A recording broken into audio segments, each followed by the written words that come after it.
আমাৰ সপোনৰ শিৱসাগৰ এই মূল যি সপোন শিৱসাগৰক এখন বিশ্ব ঐতিহ্য ক্ষেত্ৰৰূপে প্ৰতিষ্ঠা কৰাৰ আমাৰ যি আকাংক্ষা আমাৰ যি সপোন আৰু আমাৰ যি লক্ষ্য সেই সপোনৰ শিৱসাগৰ প্ৰতিষ্ঠা কৰাৰ প্ৰাথমিক পদক্ষেপ হিচাপত আজিৰ দিনটোৰ পৰা অৰ্থাৎ 12 নৱেম্বৰ 2021 তাৰিখৰ পৰা আমি clean Sivasagar green Sivasagar mission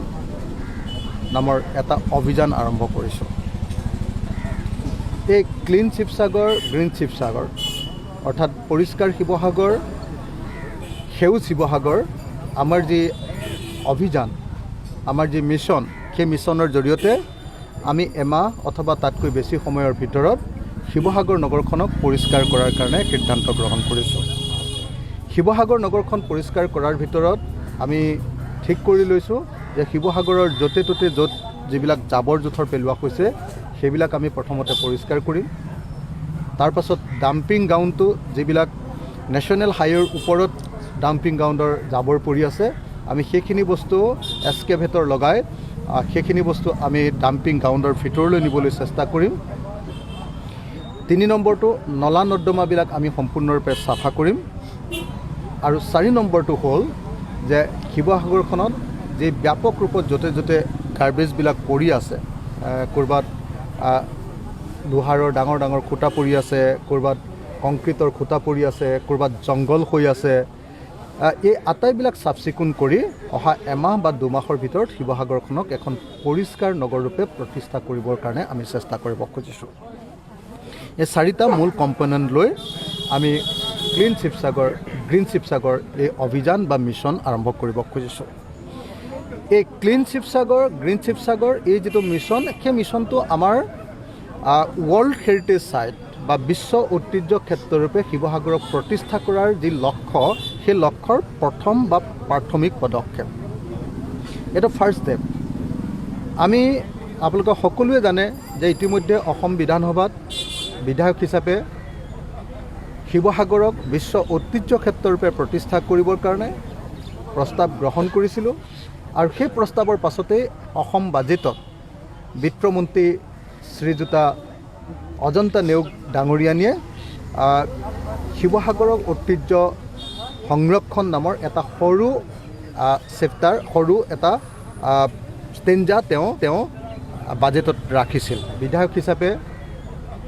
শিৱসাগৰক বিশ্ব ঐতিহ্য ক্ষেত্ৰৰূপে প্ৰতিষ্ঠা কৰিবৰ কাৰণে প্ৰস্তাৱ গ্ৰহণ কৰিছিলোঁ আৰু সেই প্ৰস্তাৱৰ পাছতেই অসম বাজেটত বিত্তমন্ত্ৰী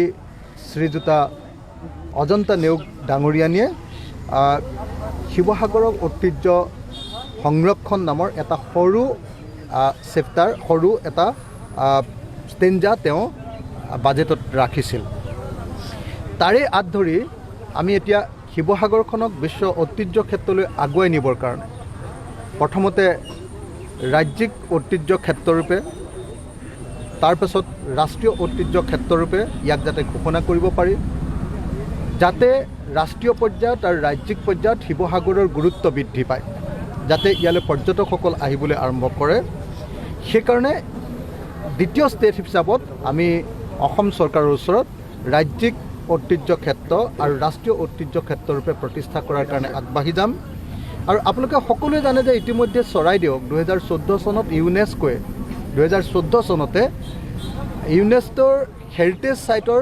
ৱৰ্ল্ড হেৰিটেজ চাইটৰ 10th লিষ্টত সোমোৱাইছিলে আৰু তাৰ কাৰণে ইতিমধ্যে ভাৰত চৰকাৰ আৰু অসম চৰকাৰৰ এটা ডাঙৰ প্ৰজেক্ট চলি আছে protection preservation and conservation of Charaideo Maidam এইবুলি এটা প্ৰজেক্ট চলি আছে। আমি অসম চৰকাৰক আহ্বান জনাইছোঁ অনুৰোধ জনাইছোঁ ইতিমধ্যে যে সেই প্ৰজেক্টটোৰ অংশৰূপে শিৱসাগৰক লৈ ল'ব লাগে যাতে একেলগতে চৰাইদেউ আৰু একেলগতে শিৱসাগৰ একেই আহোম ৰাজত্বৰ অৱশেষসমূহ আছে গতিকে সেইখিনিক যাতে বিশ্ব ঐতিহ্য ক্ষেত্ৰৰূপে প্ৰতিষ্ঠা কৰিব পাৰে।